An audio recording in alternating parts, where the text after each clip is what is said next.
Student, today we continue the chapter gravitation. Today we previous video we discuss about the gravitation, and today we discuss on universal law of the gravitation.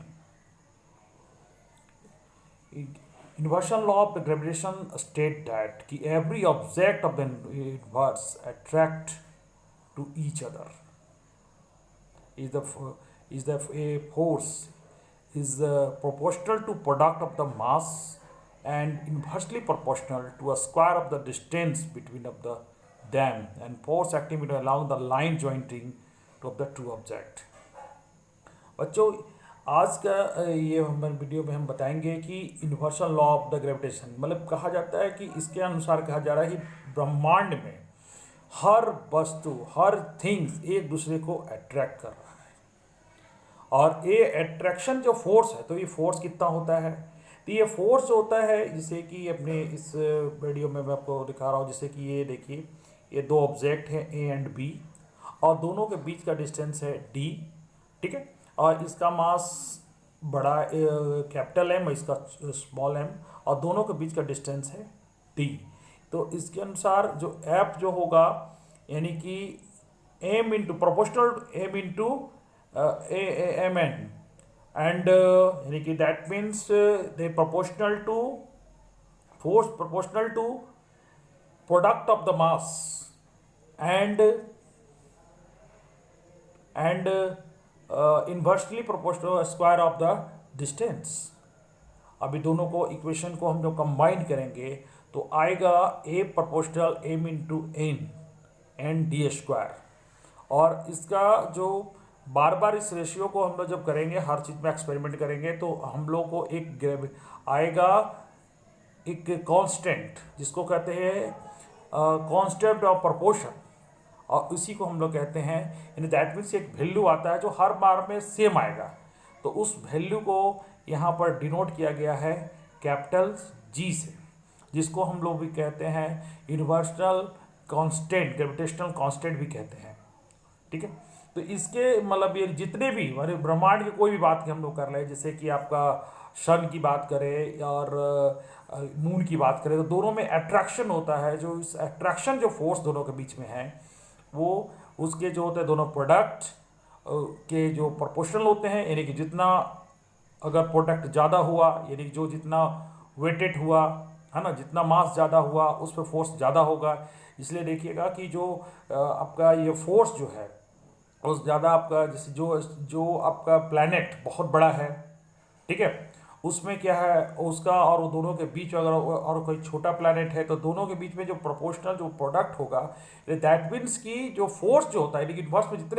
जितने भी product object देख रहे हैं, जो planet हो जो भी सन हो, सारे में जो फोर्स ऑफ अट्रैक्शन जो है वो इसी पर ही बेस करता है। यानी कहने का मतलब ये यूनिवर्सल लॉ ऑफ ग्रेविटेशन कहता है कि इन्वर्स ऑफ एवरी ऑब्जेक्ट मतलब ब्रह्मांड का हर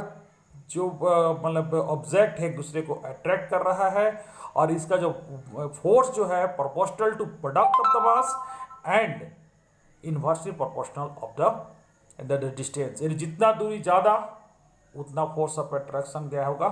कम होगा, ठीक है। तो इसमें इसके आधार पर इसका जैसे कि आप हर अमावस्या और ये जो दिन होता है, यानी कहने का मतलब फुल मून एंड एक होता है आपका डार्क मून, जो दोनों के दिन में क्या होता है कि फोर्स ऑफ अट्रैक्शन जो होता है सन और मून का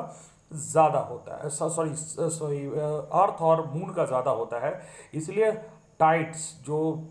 आपके ये समुद्रों में जो पानी ऊपर उठ जाता है वो एक्चुअली में इसी की वजह से होता है। तो पहले लोगों को पता नहीं था, तो पहले लोग समझते थे कि ये कोई देवी शक्ति है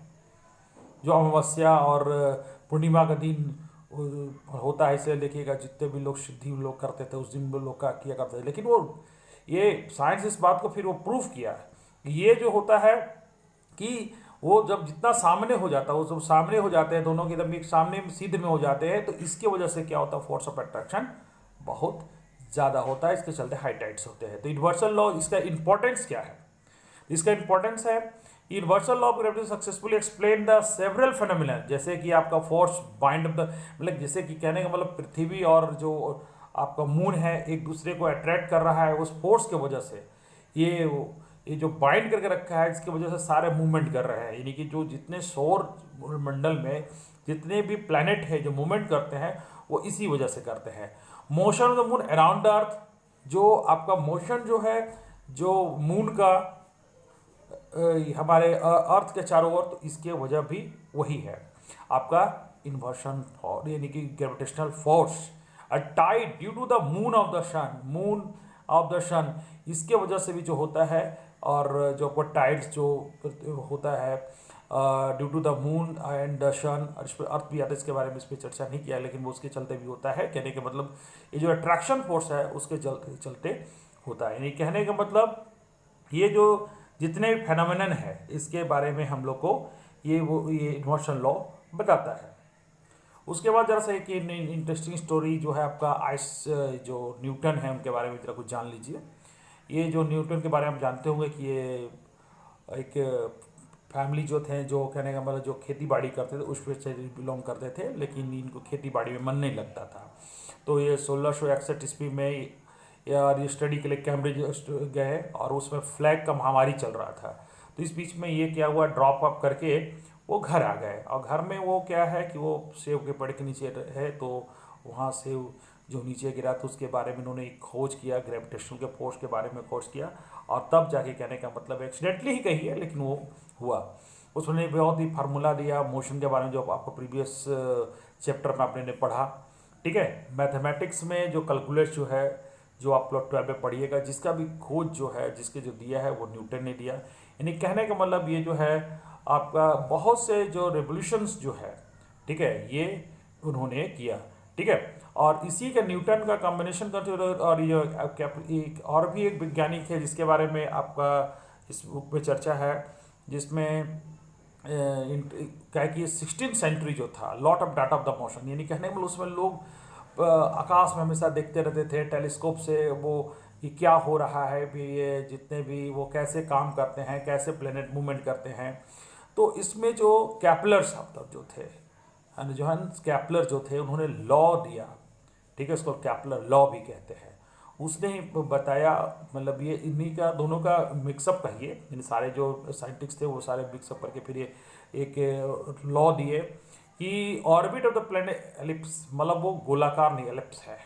ठीक है, और सन इज द उसके बीच में, जैसे कि देखिए इस फिगर में दिखाया गया है, इस फिगर में दिखाया गया ये ओ जो दिखा रहा है, ये ओ जो है आपका सन को दिखा रहा है, और ए बी सी डी जो पोजिशंस है जो प्लेनेट का है। ठीक है, तो इन्होंने ये बताया कि orbit of the planet elliptical and the sun is on foci in the show figure जो अब दिखाया गया, line joining the planet of the sun is the swap equal to area to equal interval. ठीक है, the cube means of the distance of the planet and the sun proportional is the square of the orbit, ये constant है। यानी कहने का मतलब है, कहता है क्यूब अगर square of the mean distance of the planet, यानी कि जो सन से जो प्लैनेट की जो दूरी है, ठीक है, और sun and from the sun, यानी कि cube of the mean distance of the planet and the sun, जो दोनों का जो है वो प्रोपोर्शनल जो हमेशा कांस्टेंट होता है, जिसने केपलर ने इस बारे में कहा। तो हम लोग नेक्स्ट वीडियो में बात करेंगे फ्री फॉल के बारे में, कि फ्री फॉल क्या है। तो आप इस वीडियो में जाना कि ग्रेविटेशनल लॉ क्या है, और उसके बाद उसका क्या इम्पोर्टेंस है, इसके बारे में इस वीडियो में अपने जाना। हम नेक्स्ट वीडियो में बात करेंगे फ्री फॉल के बारे में, कि कोई भी चीज़ अगर वो उसमें कोई भी फोर्स ना हो, सिर्फ उसमें ग्रेविटेशनल फोर्स हो, तो क्या होता है, उसके बारे में हम लोग चर्चा करेंगे। ठीक है, थैंक यू।